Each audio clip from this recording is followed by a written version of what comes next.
A Crooked Path Fairy Tale, The Wizard's Curse. Written and read for you today by Eric Atkinson. The Wizard's Curse. Once upon a time there was a wizard who, if not wholly wise, was at least powerful. As is the stereotype with wizards, he was subtle and quick to anger, and he would never set aside a grudge unless it should be positively indispensable to do so. The subtlety of this wizard was such that many who offended him knew neither that they had done so, nor that he was the author of their subsequent woes. For on the surface the wizard was never anything but the very soul of kindness and generosity. It may be that there was a flaw to be found in punishing those who were unaware both that they were being punished and that they had done anything to deserve it, but if so the wizard did not particularly care, for he was powerful, and they were not. Now the wizard traveled greatly, both to increase his own knowledge and power, and because he found diversion in wandering the countryside in search of new and unusual sights and experiences. For he was very old and found the wonders that he could conjure at will now paled in comparison to the uncertain experiences he might encounter out there in the wide world, far from his comfortable but secluded tower. Now it chanced that one day as he walked upon a dirt road among the fields there came a great storm out of the east. Wind howled, huge wind-driven raindrops pounded the earth around him, and lightning and thunder split the sky. Of course, being a wizard had its advantages. The gusts of wind that howled about him hardly ruffled the fine velvet of his robes, and while rain pounded the ground around him, not so much as a drop of rain fell on his fine pointy hat. Should an errant bolt of lightning strike the milky crystal set into the gnarled wood of his staff, it would merely pass harmlessly into the ground, turning the muddy road beneath his boots into so much glass. The mud, however, was a problem. It hardly seemed to know its place and splashed all over his fine dark robes and his dry comfortable boots as he walked, as if it had no respect for him whatsoever, which of course, being mud, it did not. As the storm worsened, the wizard saw a village appear out of the rain in front of him, and as soon as he reached the first house he knocked heavily on the door with his staff. Then when there was no answer immediately, he knocked again, even more heavily. He was just about to give up, draw a queer and subtly disturbing sign on the door with his staff, and move on to a more hospitable residence when the door creaked open. "My goodness me, a wizard!" exclaimed the little old man from inside. "Pray, come in! Come in out of the rain!" As the little old man hobbled back into the dim recesses of the hovel, the wizard followed, stooping so the top of the door and the low ceiling beyond wouldn't knock his pointy hat off into the mud. "Pray forgive," the old man added as he gestured for the wizard to sit at a plain wooden table in front of his modest fireplace. "I was asleep and not expecting visitors. I always sleep when it rains like this, you know. There's not much else to do when the rains come." "It rains here often, I take it?" inquired the wizard in the voice of polite interest that he always used when he was annoyed with someone. "It rains here often, I take it?" Of course, the little old man did not know that the wizard was annoyed, nor indeed of anything he had done that might offer offense. "All the time, good wizard," the little man agreed, bobbing his head up and down like a bird.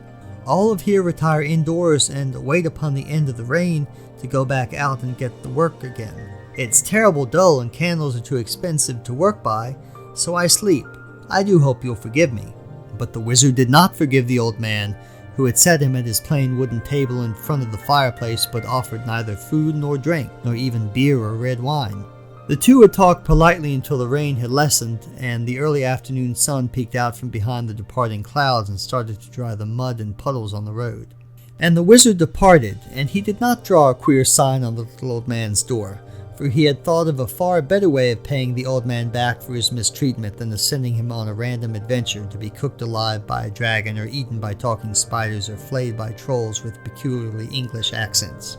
Several weeks later, the wizard appeared once again on the little old man's front doorstep, and this time he held a parcel wrapped crudely but neatly in grubby paper and twine. This time, the door opened immediately and the little old man invited his friend the wizard into the hut once more. "I cannot stay," said the wizard, "for time presses and my business is urgent, but my travels again took me this way. I had thought long and hard about how I might best reward my friends who granted me shelter from the rain, and I mused upon your words concerning the frequency of the rain and how you are forced to cower indoors, idle and restless while the storms rage outside." "Those weren't my exact words," objected the little old man. "I actually said—" Yes, I know," interrupted the wizard somewhat more testily than was his wont. but I know what you meant, and so I have brought you this as a present." And with that, the wizard set the parcel he carried down on the little old man's plain wooden table. "Couldn't you, perhaps, do something to make it rain less frequently?" suggested the little old man. "And interfere with the ecosystems of your countryside, possibly causing droughts or floods, affecting the countryside for miles around?" "No, I could not possibly do something so reckless and short-sighted." "Well then," quavered the little old man, "could you not use your powerful magics to keep our village dry? Or perhaps we ourselves, so that we could continue to work in the rain and yet remain dry? And deny you the challenges to overcome that are your due? Surely I would not dream of doing you and yours so great a harm. No, this is best, trust me." And so the old man opened the wizard's package. "What is this?" asked the old man. "Some kind of box?" "Yes, a box. A magic box, if you will," replied the wizard. "You see, one side is silver glass like a mirror, and you may command it to show you anything you desire by turning this knob here."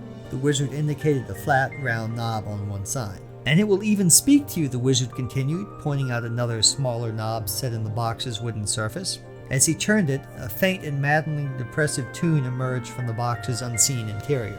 The old man would rather not have accepted the wizard's gift. It was far too fine and valuable a thing for just one person to own, and moreover he didn't understand how it worked or what it really did. He told the wizard this, though in his own words and not nearly so clearly or eloquently. Nevertheless, the wizard explained, "This magic box will show you anything you wish to see. It will help you pass the time while it's raining, and you will go back to work when the rain ends with all the anxiety and stress resulting from frustration and boredom gone.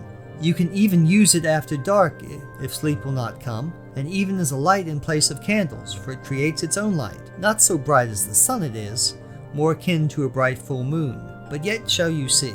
And it will show you anything you desire. Merely speak your wish and turn the dial until you see what you wish. It may even show you the present or near-present things afar off, nay, even the future or possible futures. Yet it is not an oracle, and the events are no more nor less likely to be true than dreams. Will they not say that it was only by chance that you knocked on my door and not theirs? I would share this with them, and yet it is such a small box with such a small screen. What shall they say to me when they discover your gift? Fear not, old man. You are wise, but not so wise as I, for I have foreseen your question." And so the wizard had, for it was not his intent that the little old man should keep the marvelous gift to himself. And yet the man had been right.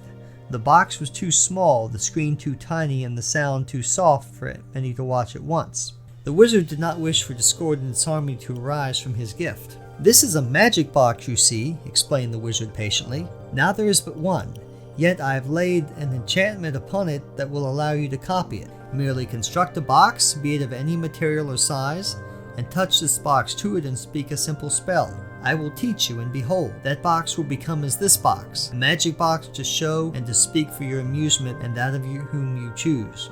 "But what if the king should hear of this?" quavered the little old man. "Surely he shall take possession of them when he discovers them, for he shall surely say that such fine things are too good for the likes of such as we." "The king is right," agreed the wizard. "It is too fine a thing for such as you, but I grant it to you anyway, and he shall not take it from you by force. For any that he would take by force shall be returned to you when you wake upon the morrow morn. Though any you choose to give to him and his may be freely duplicated, even as yours." The little old man was still not convinced that it was the right thing to do, but he had run out of excuses and no longer felt able to refuse the wizard's gift. And then the wizard departed back to his tower, laughing heartily to himself, as if to a joke only he could hear. That very evening there was a storm of wind and heavy rain, yet with no thunder or lightning, and the little old man tried out the wizard's gift. It was with trepidation that he set the small but surprisingly heavy box on his plain wooden table in front of his sputtering and smoking fireplace. "Show me," he quavered, somewhat at a loss. "Show me the king." All at once the silver glass screen came silently to life and in tones of black and white showed with astonishing clarity a picture of a powerfully built man dressed in finery with a heavy crown of gold upon his head. As he watched, the man silently berated a liveried servant. The little old man had never seen the king before, but nevertheless recognized him instantly. Remembering about the sound, the little old man adjusted the other knob, and a harsh and angry voice began to speak from within the box's depths. "And another thing," the voice began, in tones of such angered authority that the little old man became frightened, lest the king notice him and pass some dread sentence. "Why can none of my orders be obeyed? Do I have to do everything around here? Do I have to chop off a few? But the little old man turned the dial again, and the image of the king faded, replaced with the plain silver glass he had seen before.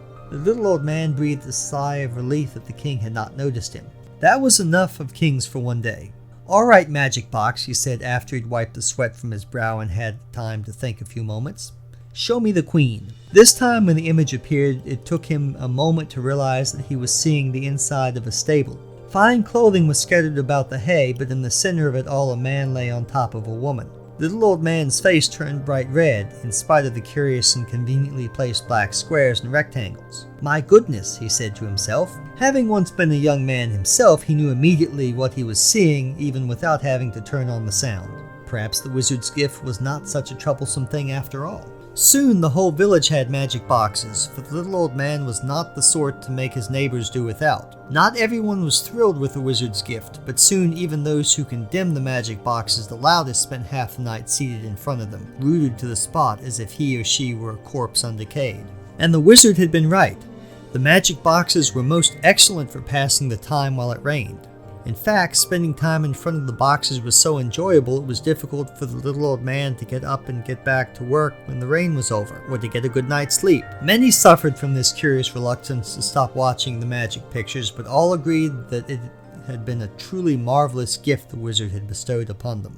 One day, the king sent a seneschal to find out why the villagers hadn't delivered their tithe of the village's produce to the king. The next day, the man returned with a strange story in a magic box. At first the king was furious, for in his own way he was as quick to anger as the wizard, though far less subtle. Moreover, he was ill-pleased that the wizard had visited the little village, but not his own magnificent stone and marble palace. Before the soldiers were sent to sack the village and collect the king's due, the seneschal convinced his lord to examine the magic box and see what it could do. He, too, bade the magic box show him his queen.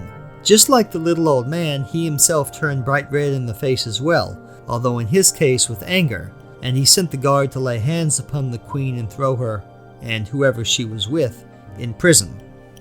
After his anger had cooled somewhat, he agreed that the magic box was a truly marvelous thing, and rewarded the man handsomely. And only then did he send the soldiers to sack the village and collect the king's due, because, whatever the reason it had not been rendered, the tithe was still owed. A great time later, the wizard again had cause to venture down the same overgrown dirt road between fallow, untended fields. The village was a silent, brooding ruin of empty huts, rotting carts, rotten cloth and broken detritus which littered the weed-filled plots between the decrepit hovels, with their sagging roofs. At first, he took it for a completely deserted village, but as he passed the little old man's dwelling, he detected a faint sound and a soft silver radiance from the darkened interior behind the grubby windows. Peering in, he saw a shrunken figure that might once have been the little old man, face down on his filthy table. There was no fire in the neglected hearth, and the man's rags were filthy and torn, but across the table from him was the small magic box the wizard had given him so long ago. The wizard nodded to himself before continuing on to the palace, for he had business with the king that day. When the wizard arrived at the palace gate, it was in poor repair, and it took him considerable time to rouse someone from inside to open the portcullis. The guard, lethargic and bleary-eyed, half-heartedly raised the gate to let the wizard in. "Sorry, my lord," he said apologetically. "Haven't been getting enough sleep, and we weren't expecting visitors. Everyone's still abed, so far as I know." "Indeed! And so I had to wait patiently for you to rouse yourself. But no matter, for I am very patient." "But tell me," replied the wizard, "what became of yonder village? When last I saw it, it was fairly bustling with activity." "Oh, them? Well, they got these magic boxes that showed pictures in them, whatever they wanted to see. And pretty soon they stopped working. All they wanted to do was watch the magic pictures.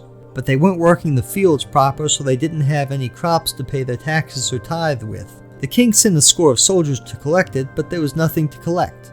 No money, practically no food, just those magic boxes, so we took them all, since there was nothing else." "Indeed? And did they go to work after that?" "Don't know, my lord. I think not, though, as you can see, they're all gone now." "Indeed. Well, I have business with your lord. Thank you for answering my question. It would seem I am in your debt, but I will return when I can and reward you, for I always pay my debts." and if the guard noticed the momentary gleam in the old wizard's eye, he gave no sign. What a kind old wizard, the guard thought to himself as the finely robed wizard stalked across the untented flagstones to the ill-maintained keep. And then he closed the gate and sat down in his wooden chair in the stone guardhouse and spoke to a small wooden box with a silvered glass screen. An eerie pale glow infused the tiny stone room, and within 5 minutes the wizard and the guard's duties were equally forgotten. But, to be fair, so were everyone else's.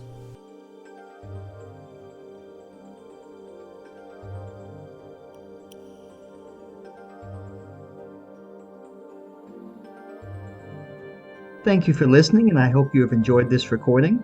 But now you have come to the end.